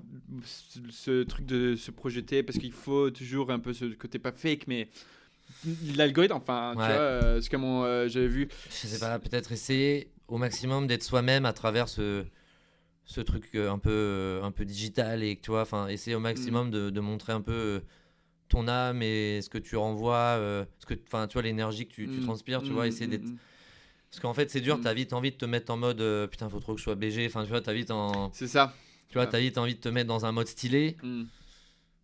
Et après voilà, je pense que chacun gère un peu ce truc là à sa manière. Moi c'est pas, c'est à dire qu'en gros si je faisais pas de musique enfin je serais pas sur les réseaux en fait, tu vois, genre moi ça m'a jamais trop intéressé. Je suis sur les réseaux parce que c'est un outil de promo en fait. Il faut, et c'est enfin on vit aujourd'hui dans un moment où il faut, c'est clair. Et tu vois même aujourd'hui, et c'est quelque chose que je prépare pour l'avenir, je me suis dit mais en fait comment maintenant je vais plus loin, parce qu'en fait tu vois, tu te rends compte, t'as beau faire des belles prods et on en parlait tout à l'heure. Tu vois, même les gens ils disent c'est cool tes prods, et toi t'es là en mode ouais c'est vrai que je les aime bien aussi mes prods, mais admettons enfin bon t'es pas la meilleure personne pour les juger, mais admettons qu'elles soient bien, je me rends compte que j'ai un manque d'exposition, et c'est ça. Donc t'as un problème d'exposition. Je commence à jouer dans des clubs, tu vois, tu dis putain c'est quand même des bons clubs, tu vois, je vais jouer à Rome, tu vois, à l'Alcazar, je joue au Sacré à Paris, tu vois, c'était quand même mon rêve à la base de faire ce genre de club. Mais derrière, qu'est-ce qui se passe? Est-ce que derrière t'as 3000, enfin j'exagère peut-être un peu loin, mais est-ce que derrière t'as 200 followers après chaque soirée, tu vois? Non. Absolument. T'as peut-être 4-5 personnes qui ont trouvé ça cool. Tu te dis en fait mais putain mais comment ça vient du contenu, exactement, c'est ça. Et ouais, t'es là en mode moi tu vois, c'est mes questions un peu dernièrement, c'est maintenant comment je fais pour essayer d'aller encore plus loin et du coup je pense j'ai une idée que je travaille là, que je vais sûrement lancer une sorte d'émission podcast autour des musiques électroniques. Trop cool. Et que j'aimerais bien créer un concept qui soit unique, qui soit un peu à moi, et que vraiment je booste là-dessus en fait pour essayer de créer une communauté et de jouer le jeu en fait à 2000%. Donc voilà, je sais pas si c'est la voie à suivre, mais j'ai cette envie là dernièrement de me dire en fait c'est peut-être là en fait qu'il faut aussi essayer de renverser le game, tu vois. Ouais. Bah ouais, écoute, je sais pas. Après, pour l'instant, ton sentiment, tu l'as bien suivi et ça t'a toujours mené vers des bons trucs. Hein, donc, ouais, c'est vrai. Les mécanismes quand on parlait de pendant le trajet, quand c'était pas hyper facile, etc., quand tu cherchais toujours un peu ton chemin. Donc, t'avais dit que t'avais un bon support system, tes potes, etc. Et est-ce que quand même. Ouais, bien sûr. Et toi personnellement, est-ce que tu avais des choses que tu faisais, que ça peut être des trucs concrets comme je sais pas, travailler la respiration, la méditation, marcher, n'importe quoi, enfin juste toi c'était quoi par exemple? Ça peut inspirer les gens. J'ai eu des réponses très différentes à chaque fois que j'ai des invités. La première chose à laquelle je pense, ça reste quand même encore lié un peu au social, mais c'était quand même, c'est con, mais voilà, aller voir les potes, Ouais. tu vois, tu vas boire des coups avec tes potes, tu fais des soirées, tu vois, enfin, c'était quand Ne même. pas, ne pas rester seul Enfin, tu sur vois, un truc. j'ai l'impression de dire Ouais. ça en mode, tout le monde va me dire, mais normal, mec. Ouais. Bah ouais, mais enfin, c'est quand même bien d'en parler en fait. Ouais. C'est pas. Parfois, t'es là en mode, ouais, c'est normal de voir des gens, des trucs. Déjà, c'est pas normal pour tout le monde. Il y a des gens qui ont pas. Qui ont pas cette réussite sociale, tu vois. Et du coup, comment ils font, eux? Ouais. Moi, j'avais cette chance, tu vois, d'avoir des amis, d'avoir ma copine, tu vois. Et c'est quelque chose dans laquelle je me suis beaucoup réfugié. Enfin, dans lesquels je me suis beaucoup réfugié. Ouais. Là, dernièrement, tu vois, j'ai affronté aussi des moments plus difficiles. Et du coup, je fais pas mal de sport. Ça aide quand même énormément. Ça, c'est hyper important. Pour la santé mentale. Et surtout que, mine de rien, qu'est-ce qui se passe? Tu restes derrière ton bureau, t'es avec ta guitare comme ça. T'es vraiment un ermite. Franchement, t'es comme ça. Tu deviens Gollum à la fin. Franchement, t'es Gollum et tout, tu bouffes devant le. Donc en fait, tu vois, il y a un moment, bon, après, peut-être parce que je me rapproche de la trentaine, je commence un peu à réfléchir à ça. Mais du coup, là, tu vois, je me mets un peu à faire du sport. Donc, c'est tout de suite, tu vois, tu regagnes un peu en confiance physique. Tu vois, t'es là en mode, putain, ouais, je me sens quand même mieux. Et puis, c'est pas que. Bien dans ta peau et tout. Voilà, tu te sens quand même bien dans ta tête. Dans ta tête, exactement. Ouais. Donc après, voilà, ça reste des conseils pas hyper originaux, hein, ça c'est vrai. Mais faut pas que ce soit original, faut juste que ce soit efficace. C'est ce qui marche pour toi surtout. C'est ça. Exactement. Et les gens, ils prennent ce qu'ils veulent prendre pour que ça les aide. Mais voilà. Peut-être que j'ai aussi de la chance d'avoir une santé mentale pas trop mal aussi, je me rends compte. J'ai toujours été assez... Ça va, tu vois, genre... Centré, solide. Ouais. En fait, j'ai toujours aimé aussi être dans cette difficulté, tu vois, en fait, et je pense que parfois je me suis un peu analysé, c'est parce que j'ai la peur de faire des trucs faciles et de les rater, tu vois. Ah, c'est un bon truc à avoir ça. Quand j'étais petit, j'avais ce truc-là. Ok. Je préférais dire non, mais les gars, je vais plutôt faire ça. Parce qu'en fait, si je me rate devant tout le monde, on va dire, frérot, c'était hyper facile Ouais, là. ok, je vois le truc. Alors que moi, si c'est dur, c'est un win-win. Soit si c'est dur, tu rates, t'es là en mode, frérot, c'était hyper compliqué. Ouais. Par contre, si tu rates, si tu réussis, pardon, tout le monde est là en mode, il est bon lui. Donc j'ai toujours aimé être là-dedans, tu vois. J'ai un peu torturé de ce côté. Allez, on se fait du mal là, on est là, tac, tu vois. Genre, j'ai appris aussi à avoir une certaine rigueur, mais c'est aussi pas à travers les rencontres. Et du coup, je me suis. Il faut de la discipline, hein. C'est pas que du fun, on n'en parle pas, mais enfin. C'est énormément de discipline. Énormément de discipline. Et c'est aussi grâce, tu vois, Brice de Nora aussi, que j'en parlais tout à l'heure. Lui, c'est vraiment une grosse machine. Okay. Et c'est pas trop le stéréotype du zikos, un peu, hey, les gars, c'est cool. Enfin, tu vois, j'exagère, mais on peut être un peu comme ça, tu vois. Et lui, c'est vraiment la machine. Et quand j'ai commencé à travailler avec lui, je me suis fait, ah, ok, d'accord. Ouais, t'as vu la rigueur, la discipline.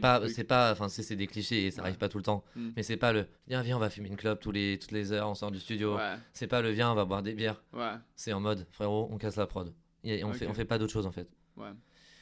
Et ça m'a quand même appris et je pense que c'est une attitude que j'ai de plus en plus. Enfin, que je me suis dit, ok, c'est en fait quand je me mets dedans, c'est bon, on y va là, on défonce tout en fait. Ok, trop bien. C'est quand même un mindset quand même. Ouais. C'est bien à voir, ouais. Si tu pouvais... alors tu m'avais dit que c'était à 21 ans 22 ans que j'ai arrêté les études à 21 ans, ouais, si on en suit. Si tu pouvais maintenant dire quelque chose à toi de cet âge-là, tu dirais quoi comme conseil? Et crois en toi frérot, parce que ça va le faire, tu vois. Ouais. Mais ouais, je pense que c'est vrai que le conseil est bête, mais vraiment croire en soi et la détermination que tu peux avoir avec toi-même, c'est vraiment je pense le centre du truc, tu vois. Okay. Quel que soit le background que toi, quel que soit d'où tu viens, en fait, à tout moment, en fait, tu peux, si tu crois vraiment en toi et que tu essaies de pas te faire manger par tes doutes. Ouais. En fait, tu fonces et t'es là en mode vas-y, moi je fonce et voilà, je me pose pas de questions quoi. Parce que j'avoue que je me posais pas mal de questions quand même, comme beaucoup, tu vois, mais enfin, en tout cas ce serait ce serait un déconseil, mais ouais, c'est dur de, en tout cas de, peut-être que, enfin, je dirais qu'il y a, pour moi dans la vie il y a pas de mauvaise expérience, tu vois. Je me rends compte que même dans les mauvaises expériences, ou alors tu vois, parfois dans les directions dans lesquelles tu vas, même musicalement ou dans ta vie, hein. En fait, t'en retires toujours quelque chose, tu vois, genre... C'est marrant parce que je suis grave rentré dans le stoïcisme. Et là, je me suis dit, putain, t'es en train de sortir un gros principe du stoïcisme. Là. C'est qu'il n'y a pas de mauvaise expérience. Exactement en fait, comme t'as dit. c'est... Qu'est-ce qui se passe en fait admettons, tu prends un parcours où, je sais pas, tu te mets à faire une musique que peut-être personne t'attendait à ce tournant-là. Ouais. Et puis qu'à la fin, t'es là en mode, ouais, bon, pourquoi j'ai fait ça, moi, machin. En fait, qu'est-ce qui se passe ? Bah, en fait, t'as quand même appris, tu vois, genre... ah ouais, putain, ouais, ah ouais, ça marche comme ça, ce synthé-là. Ah putain, mais je pourrais le réutiliser en fait à ce moment-là. Ouais. Même une histoire aussi une anecdote assez folle de ma vie, c'est... que je t'ai dit tout à l'heure, je bossais à Darty. Et à Darty, je rencontre un mec qui était qui est genre on bosse pas tout à fait dans le magasin au même endroit, mais à un moment on parle et tout, il me fait ouais, moi je manage un artiste, il est chanteur et tout machin. Et en fait on est potes, tu vois, genre on devient potes. Et puis lui en fait à un moment il me fait ouais, en fait trop cool, je suis embauché sur Paris dans un label et tout machin qui s'appelle Roy Music. Ok. Et c'est le label avec lequel j'ai signé avec Nora, tu vois. Trop bien. Et moi, j'avais continué à envoyer mes démos et tout. Ouais, non, ça marche pas et tout, machin. Et puis, tu vois, vraiment, j'ai envoyé pas mal de trucs. Puis au bout d'un moment, je suis envoyé à Nora. Puis 2 heures plus tard, il me rappelle, il me fait putain, frérot, c'est génial, on en veut trop au label. Et en fait, ça, c'est vraiment la preuve ultime que, tu vois, tu vas te dire, non, mais là, je vais bosser à Darty, ça va jamais aider ma carrière, en fait, de musicien. Ouais. Peut-être, en fait. Ouais, c'est vrai. En fait, il n'y a pas de... Enfin, tu vois, finalement, ça m'a un peu aidé. C'est vrai qu'en fait, où tu es maintenant, il a fallu que tout ce qui s'est passé dans ta vie se passe pour que tu en arrives où tu es. Genre, quand tu étais à Hawaï, c'est parce que tu avais bossé à Darty, tu vois. Tu peux retracer ça. En tout cas, c'est pour ça que faut juste se faire confiance finalement et puis à foncer, tu vois. Genre, trust the process.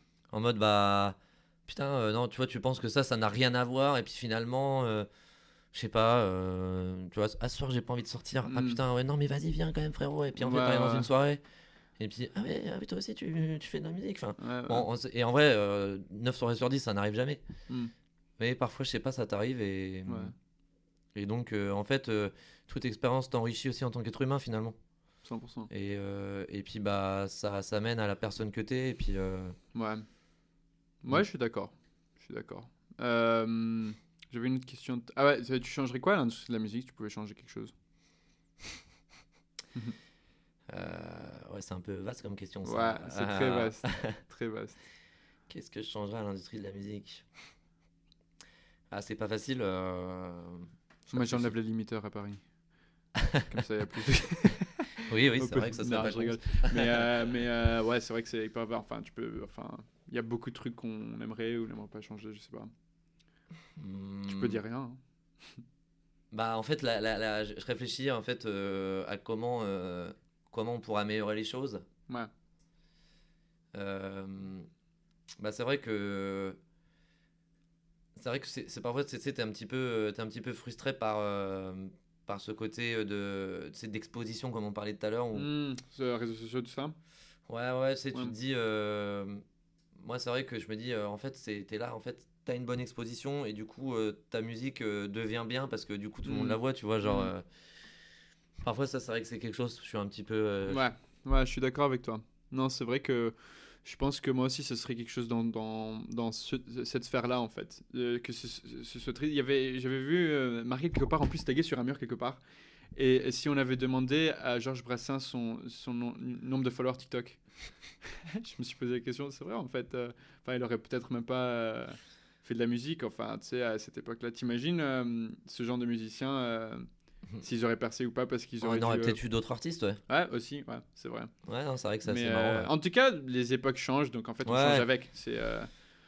En fait, c'est pour ça que j'ai du mal à te répondre, parce que mon cerveau est tellement config dans l'époque où je suis, tu vois, que... Oui, qu'on n'arrive pas à en sortir, et puis d'un autre côté, eux, à cette époque-là, ils auraient peut-être dit qu'avant, il y avait un truc qui change. Enfin, tu sais, à chaque fois, les choses changent. Ok, ouais. Non, mais ouais, je pense aussi que moi, ce serait dans ce genre-là. En tout cas, c'est tellement vaste l'industrie de la musique. C'est clair. Du coup, en parlant de l'industrie de la musique, c'est quoi ton dream back-to-back ? Dream back-to-back ? Ouais.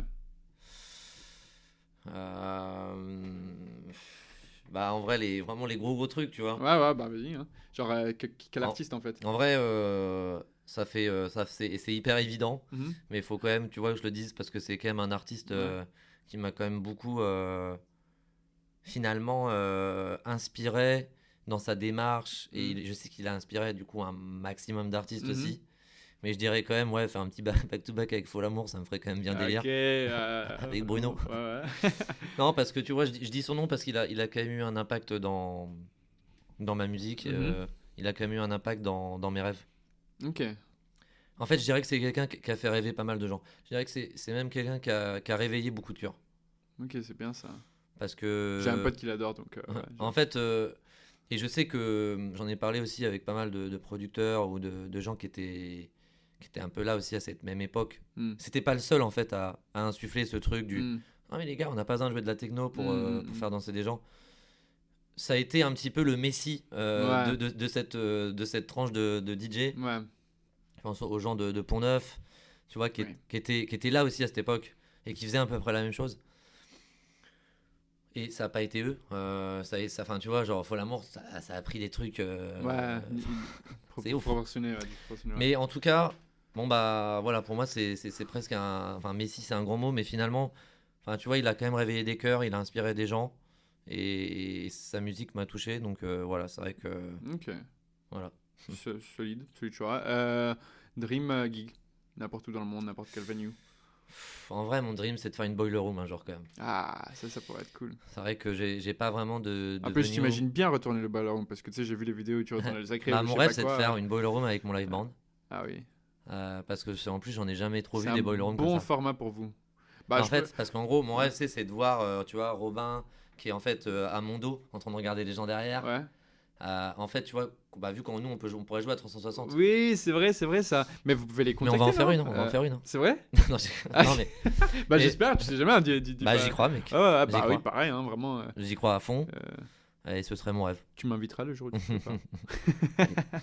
En tout cas, c'est un de mes rêves, ouais. Ok, bah mec, j'espère vraiment pour toi que ça va se passer. Et puis moi, j'y crois aussi, vraiment. C'était que l'autre Dream Collab? Dream Collab. Folamour aussi? Tu peux? Franchement, parfois, je rêve de me retrouver dans le studio avec certains artistes de la French Touch, tu vois. Genre, en vrai, le dream, c'est imagine, t'es dans le studio avec Thomas Bangalter, tu vois. Okay. En vrai, tu dois trop cheat, tu es en mode c'est bien ça, tu vois. Ouais.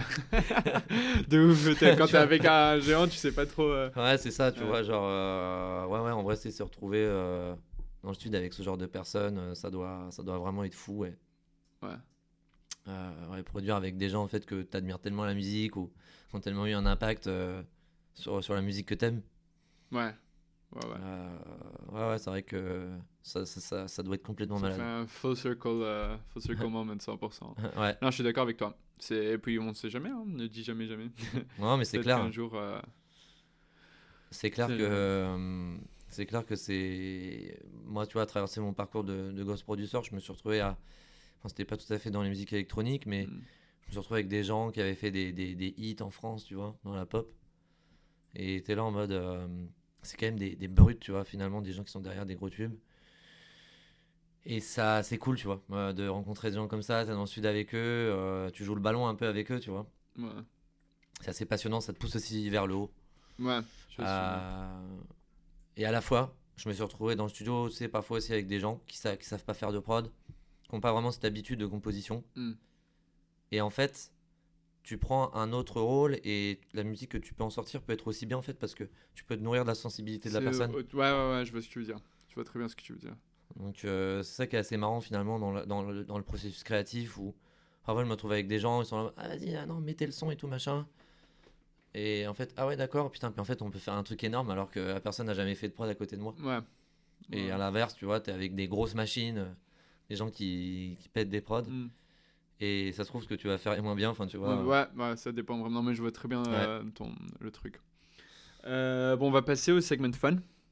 Du coup, la roue de la fortune. Alors, juste la roue de la fortune. Dis-moi, parce que je suis assez chanceux en plus dans la vie. Ah bah oui, écoute, ça quand je joue, j'ai déjà eu quelques Donc, tu as tourné 3 fois pour 3 différents prix. Et du coup, tu as 3 boxes, c'est les 3 boîtes numérotées derrière toi. Faut pas tricher. Hein, bon, ça va, c'est. Faut pas que si je peux y aller. Tu peux y aller. Et tu as du coup Mystery Jar, c'est la petite boîte là, mystère, où tu vas piocher un truc. Gift, c'est cadeau.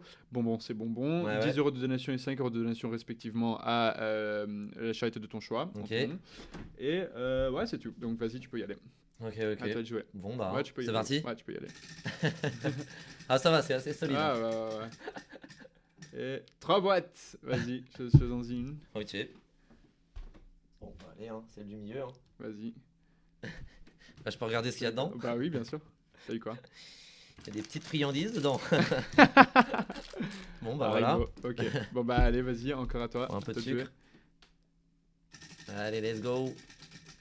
Le million. Bonbon. Décidément. Décidément, je suis dans le bonbon. Moi. Bonbon. Bon, allez, vas-y. Prends un petit goût que j'aime bien. Prends autant que tu veux. Allez. Fallait que je mette en fait un S parce que sinon on a un bonbon. Ah, j'en ai pris. Non, mais ça va. Bon, là, j'ai ma dose de bonbons. Vas-y, encore une 3e fois. Allez. Espérons que tu retombes pas sur bonbon. Bah écoute, hein, ce sera la vie. Hein. Bon bah putain, je serai reparti qu'avec des bonbons. Bonbons et voilà. Pioche une des... On va être sympa. Une des 2 boîtes. Allez, une autre des 2 boîtes. Bon allez. Le 3, vas-y. C'était la meilleure. T'as eu quoi? Attends, qu'est-ce que c'est que ça? C'est un petit mec, faut que tu le nommes. Faut que tu le nommes là devant la caméra. Tu peux le mettre sur ton vélo et puis avec le vent ça tourne, tu sais. Et sinon, tu le mets à côté de toi quand tu prods. Il est là pour juger tes sons. Il est vraiment hard, hein, donc fais gaffe. Sur le jugement des sons. C'est vrai ça peut faire une belle déco dans le studio, ça. Hein. Mm-hmm. Comment on peut l'appeler? En rapport avec Magnolia, peut-être? Par Magnolia? T'as dit quoi? Par Magnolia? Ouais, j'ai essayé de lui trouver un petit jeu de mots. Ouais, c'est vrai qu'en plus, avec son petit truc, tu sais. Comment on peut l'appeler lui? Bah c'est vrai qu'on a un peu envie de lui donner un bon nom américain, tu vois, genre genre Dave. Ouais, putain, avec son truc et ses lunettes de soleil. On va l'appeler Dave Duck. Dave Duck. Vas-y, ben parfait. Super, bah merci man. Hein. Avec grand plaisir. Et alors le Pola il charge, du coup j'irai le chercher après le truc, mais du coup finalement on se prend une Pola. Ça c'est pas gagné ça? Ça, on va se prendre un shot si t'es chaud. Ah d'accord, c'est vraiment là pour... Ouais. Alors attends, je te laisse le sentir, parce qu'il est hyper bon. C'est au fig, il faut juste que j'aille chercher, j'ai zappé les shot cups.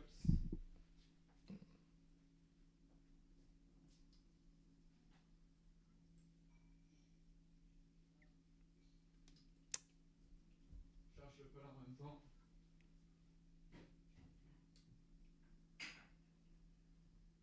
Ok, c'est parti.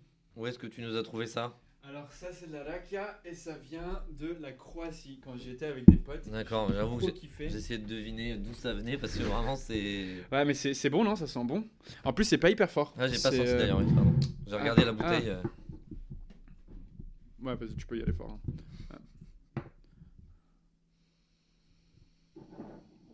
Ouais c'est un alcool de... C'est de figue, ouais. Ah de figue. Ouais de figue et puis c'est... On va prendre vraiment un shot là?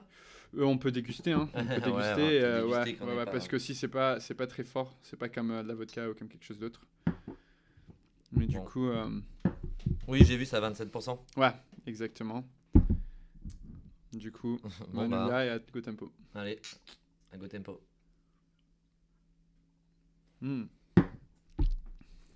Ça passe bien, non?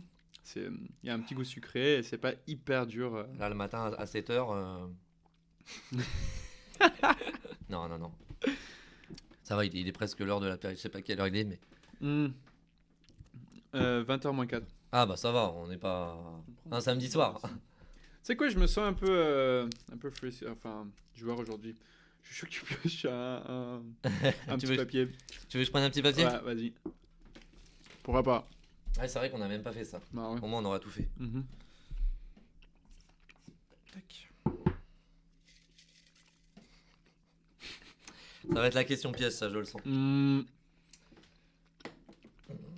Si tu tombes, il y a un truc, si tu tombes dessus, je vais rigoler. Tu tombes dessus ou pas? C'est écrit joke.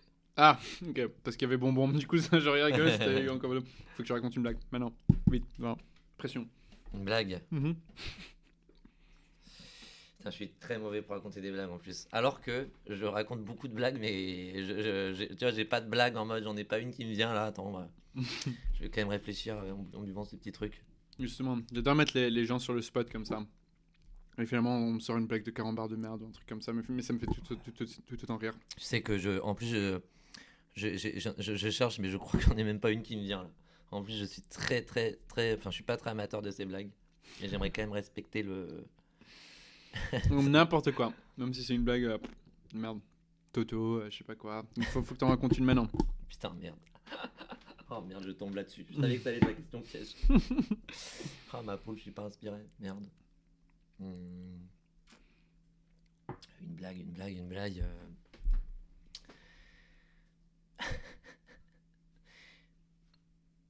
Ça vient pas. Ça vient pas? Zéro? Rien? Bon, pierre, feuille, ciseaux. Pierre, feuille, ciseaux. 1-0 jusqu'à 3. Pierre, Qu'est-ce que je feuille, gagne? ciseaux. Oh putain, merde. 2-0, tu gagnes rien, mec. Ta chance, elle a fait un 180 là. Il me reste un round ou pas? Non, Vas-y, c'est deux. vas-y, jusqu'à 3. Ok. Pierre, feuille, ciseaux. Bon, allez, Ah hop. bah, Allez, hop. Bon, on coupera avant le Dijon. Hein. ah si, moi je pense sur quelque chose. Mystery jar. Ah. Repioche. T'en veux une toi aussi? Non, à toi. Ah putain. J'ai juste envie que tu refasses un truc. Ah, j'essaie toujours de réfléchir si j'ai une blague, mais. En plus, pierre feuille ciseaux, je me suis fait manger. Ouais, c'était un plan de ça. L'interview finit mal.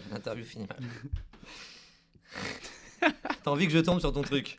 Je sais pas, Shots. c'est déjà fait. Parfait, comme ça, moi, c'est justifié ça.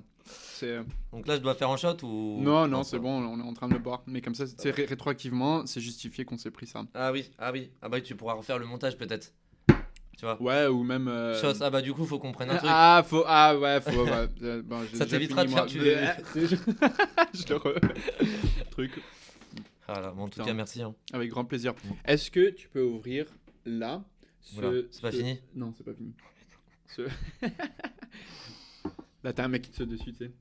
Ouais. Et tu vois le petit truc jaune là? Jaune? Ça là? Ouais, exactement. Là. Ça, ouais, prends-le. C'est pour toi. Oh, ah oui, c'était pas fini. C'est un cadeau, c'est pas fini. Wow. Mais non, c'est fini. Enfin, non, il reste le plat à se prendre. Photo. Exactement. Waouh. Comment je l'allume ce truc déjà? Parce qu'il est nouveau, l'autre il s'est pété. Tu veux qu'on goûte ou je suppose que t'as déjà goûté? Oui, moi, t'inquiète, je connais, hein, c'est pour toi et c'est quand tu veux. Hein, c'est quoi? C'est des chocolats? C'est des dattes, des Inuits arabes unis. Où mes parents y vivent. Waouh. T'aimes bien les dattes? Bah écoute, je suis curieux de goûter parce que j'ai un peu oublié le goût que ça a. Vas-y. Là, comme ça, en plus, Ouais, vas-y. Si j'aime pas, c'est chiant quoi. Je pense que tu vas aimer. Généralement, je pense que tu vas aimer. C'est quoi? Il y en a différents goûts ou... Il y en a s'il y a quelque chose. Ah ouais, c'est gros. Ouais. Fais gaffe, il y a un noyau dedans, donc prends une bouchée sur le côté plutôt que. Ok. Ouais, exactement. En vrai, je trouve, enfin, c'est sucré, mais le bon sucré, tu vois. Donc, on a déjà la bouche pas mal sucrée avec le truc. Ouais. Verdict. C'est merde. Ouais, c'est bon, mec. C'est bon. Trop cool. Attends, là, du coup, le fruit sort. Il sort comme ça, il est séché, il est... Ouais, tu sais, il y a différents types. Ça, c'est ceux de Dubaï. Il y a aussi ceux du Maghreb qui sont différents. Il y a ceux qui sont un peu mouillés, tu vois. Moi, je préfère ceux-là. Largement. Les secs comme ça. Tu manges tout sauf le noyau, ouais. Tu manges même ça, là, enfin... Ouais, tout. Il y en a, je pense, ils ont enlevé le noyau, ils ont mis des noix. Ouais, par exemple, celui-là, tout à la fin, ils ont mis un noix au lieu du... mais oui, exactement. Ça, c'est le noyau si tu veux planter un dattier. Bon, peut-être pour plus tard. C'est très bon. En plus, avec le petit Dijon, là, c'est vrai que ça passe bien. Grand plaisir. Attends, je juste... C'est pas fini? Encore des cadeaux? Il faut juste la photo là. Ouais. Tac. On se la prend en selfie? Tac, exactement. Tu veux que je me lève ou c'est bon? T'inquiète. Alors, on va voir. Ouais, elle est cool, non? Merde. Allez, nickel, mec. Bien. Print. Allez, nickel, mec. Super. Là, c'est en train d'imprimer. Faut vite que je pose ça dans un endroit sans luminosité.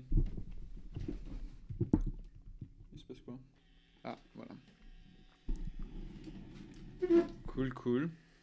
J'attends juste que ça finisse. Parfait. Du coup, merci beaucoup, Manuela, d'être venue et de nous avoir raconté ton histoire, ton parcours. Merci à toi. Avec grand plaisir, tes expériences et tes astuces, invaluable. Et du coup, une dernière chose, est-ce que tu as quelque chose à dire sur des projets qui arrivent ou quelque chose comme ça? Parce qu'en tout cas, le lien vers l'Instagram de Manuela et de Disco Express sera dans la description en dessous, que vous pouvez aller voir. Et aussi lien Spotify, etc. pour aussi écouter la musique. Et si tu veux teaser quelque chose, tu peux y aller. Bah ouais, carrément. Je prépare une assez grosse soirée qui sera le samedi 16 novembre. Ok. Ça va se passer au Sacré à Paris. Ok, trop bien. Et il y a un invité surprise. Allez. Il est assez spécial parce qu'on s'y attend pas vraiment. Et on va peut-être le dévoiler juste avant, peut-être qu'on le dévoilera pas. D'accord. Mais petit indice que c'est un artiste français qui a vendu beaucoup de disques. En tout cas, voilà, point. Tourmebourg. Tu dis pas. Ok, super. Merci beaucoup et au prochain épisode. Ciao. Salut.